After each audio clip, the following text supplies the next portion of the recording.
Hello everyone, বিউপির এফএসটিতে কত mark পেলে chance হবে এটা নিয়ে তোমরা অনেক বেশি কোয়েশ্চেন করেছো।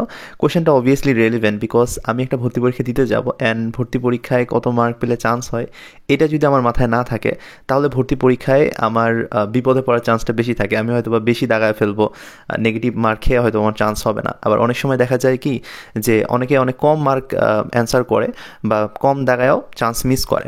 সো অবভিয়াসলি এই প্রশ্নটার অ্যান্সার খুব ভালো মতো জানা জরুরি যে বিউপির এফএসটিতে চান্স পেতে গেলে আমার কত মার্ক অ্যাকচুয়ালি অ্যান্সার করা উচিত। তো চলো আমরা ব্যাপারটা নিয়ে একটু বিস্তারিত আলোচনা করি। তো বিউপি আমাদেরকে 4টা সাবজেক্ট অ্যান্সার করতে দিবে, হায়ার ম্যাথ, বায়োলজি, এরপর ফিজিক্স এবং কেমিস্ট্রি। তো এই 4টার মধ্যে যে কোনো 3টা আমরা অ্যান্সার করতে পারবো, তার মানে আমরা হচ্ছে 60 মার্কের অ্যান্সার করব। তো বিউপি কী করবে, এই 60 মার্কটাকে তারা 55%-এ কনভার্ট করবে। তো বাকি যে 45% আছে, তো এই মার্কটা তারা কোথা থেকে নেবে, এসএসসির রেজাল্টের উপরে এবং হচ্ছে এইচএসসির রেজাল্টের উপরে। এসএসসির উপরে হচ্ছে 20% মার্ক এবং এইচএসসির উপরে হচ্ছে 25% মার্ক। তার মানে টোটাল 45% মার্ক আমার কোথা থেকে আসতেছে, এসএসসি এবং হচ্ছে এইচএসসি থেকে। তো তোমরা আসলে এসএসসি এবং এইচএসসির রেজাল্টের উপরে যে মার্কটা রয়েছে এটা নিয়ে প্যানিক হবে না, বিকজ এখানে যে মার্কটা রয়েছে এটা তো তুমি আর চেঞ্জ করতে পারবে না। সো এখানে 45%-এর মধ্যে তুমি যদি 35-এর উপরেও পাও, এটাই কিন্তু তোমার চান্স পাওয়ার জন্য মোর দেন ইনাফ। তার মানে তুমি ভর্তি পরীক্ষায় বসার জন্য যদি এলিজেবল হয়ে থাকো, তাহলে ভর্তি পরীক্ষায় যে মার্কটা রয়েছে এটা যদি তুমি একটু ভালো পাও তাহলেই তোমার চান্সটা নিশ্চিত হবে। তো এখন কথা হইল যে আমাদের আসলে জিপিএতে আর কোনো ফোকাস দেওয়ার দরকার নেই। এখন আমাদের মেইন যে ভর্তি পরীক্ষা, অর্থাৎ 60 মার্কের আমার যে প্রশ্ন আসবে বা 60টা যে এমসিকিউ থাকবে, আমাদের উচিত যে এই 60 মার্কের প্রিপারেশনটা কীভাবে ভালো করে নেওয়া যায় এটা নিয়ে একটু কনসার্ন হওয়া।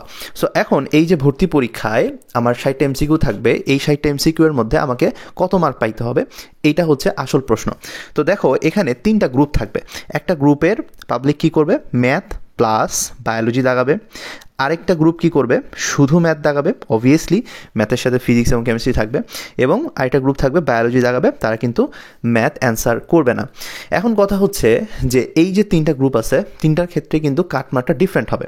অর্থাৎ কেউ যদি ম্যাথ এবং বায়োলজি দাগায়, তার এই যে 60 মার্ক রয়েছে, তো আমরা পার্সেন্টেজে যাচ্ছি না, কারণ তুমি যখনই এই 45%, 55% এগুলো নিয়ে যখন পার্সেন্টেজ নিয়ে লাফালাফি করবা, তখন তোমার মেইন ভর্তি পরীক্ষায় 60 মার্কের মধ্যে তুমি কত পাচ্ছ এটা নিয়ে তোমার মাথায় কিন্তু প্রেশার সৃষ্টি হবে। সো আমরা পার্সেন্টেজের হিসাবে যাচ্ছি না, আমাদের মেইন ফোকাস হবে যে মেইন ভর্তি পরীক্ষায় অর্থাৎ 60 মার্কের মধ্যে অ্যাকচুয়ালি আমাকে কত পাইতে হবে। ম্যাথ প্লাস বায়োলজি যদি কেউ দাগায়, তাহলে সেক্ষেত্রে তোমাকে 60-র মধ্যে 46 প্লাস বা 46 পাইতে হবে। তুমি যদি 46 পাও তাহলে তোমার মোটামুটি একটা চান্স নিশ্চিত। এখন অনেকে বলতে পারে ভাইয়া যদি প্রশ্ন কঠিন হয়ে যায়, দেখো প্রশ্ন যদি কঠিন হয়ে যায় তাহলে এই মার্কটা 2 থেকে 3 নাম্বার কমে, কিন্তু দেখা গেছে যে খুব বেশি কমে না, ডিফারেন্সটা খুব বেশি হয় না, কারণ বিউপিতে সিট সংখ্যা এমনিই কম। সো তোমার মার্কটা যদি একটু কমে যায় সেক্ষেত্রে এটা হইতে পারে 44 বা 43-র আশেপাশে।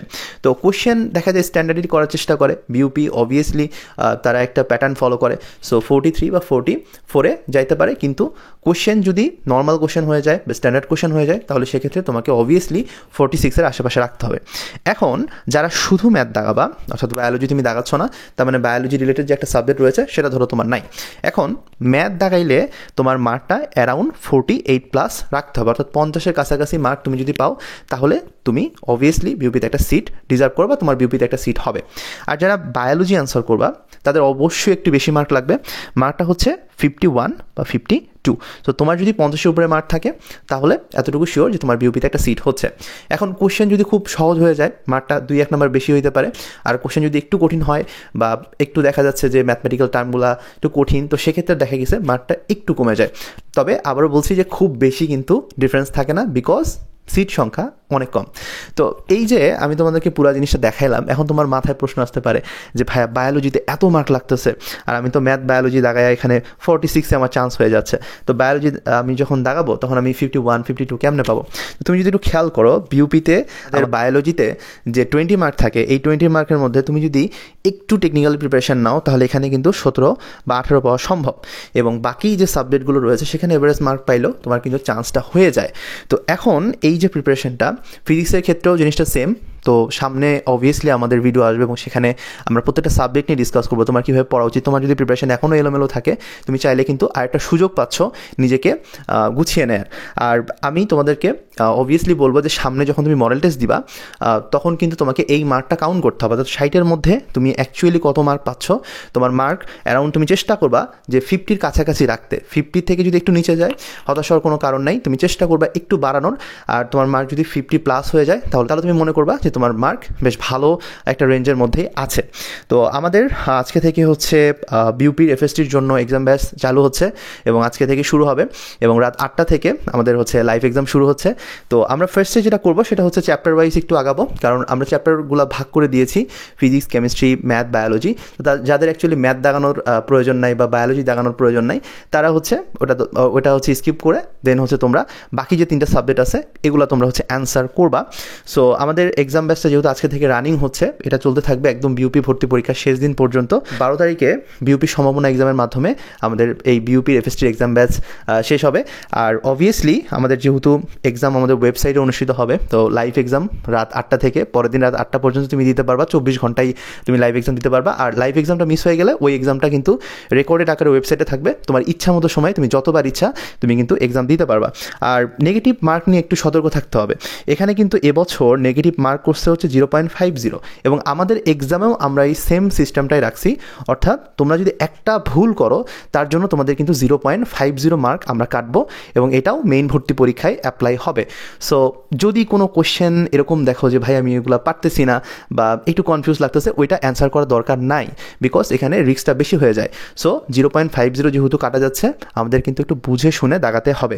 আর 24 ঘন্টা যে কোনো প্রবলেমে আমরা তোমাদের পাশে আছি। আমাদের হোয়াটসঅ্যাপে মেসেজ দিলে আমাদের হচ্ছে তোমরা পেয়ে যাবা এবং রুটিন প্লাস আমাদের ডিটেল সব কিছু আমাদের হোয়াটসঅ্যাপে দেওয়া আছে। তো আশা করব যে এই মার্কটা তোমাদের জন্য খুব বেশি কঠিন হবে না যদি তুমি লাস্ট মোমেন্টে একটু গুছায় প্রিপারেশন নিতে পারো। চেষ্টা করবা 50-র কাছাকাছি মার্ক রাখার, 50+ রাখার। তাহলে তোমার যদি জিপে মার্ক একটু কমও থাকে তাহলেও তুমি কিন্তু মেকআপ করতে পারবে। আরেকটা আসার কথা বলে রাখি, সেটা হলো বিউপিতে কিন্তু অনেক সিট ফাঁকা হয়ে যায়। অর্থাৎ ফার্স্টে যারা চান্স পায় তারা অনেকেই বিউপিতে পড়ে না। সো ওয়েটিং থেকে কিন্তু অনেক চান্স পায়, অর্থাৎ অনেকগুলো মেরিট তারা কিন্তু দিয়ে থাকে। সো বিউপিতে তুমি যদি একটু ভালো করে একটা প্রিপারেশন নিয়ে একটা পরীক্ষা দিতে পারো, তাহলে ইনশাআল্লাহ তোমার চান্স নিশ্চিত হবে। দেখা হচ্ছে নতুন একটা ভিডিওতে, ততক্ষণ ভালো থাকো। ধন্যবাদ সবাইকে।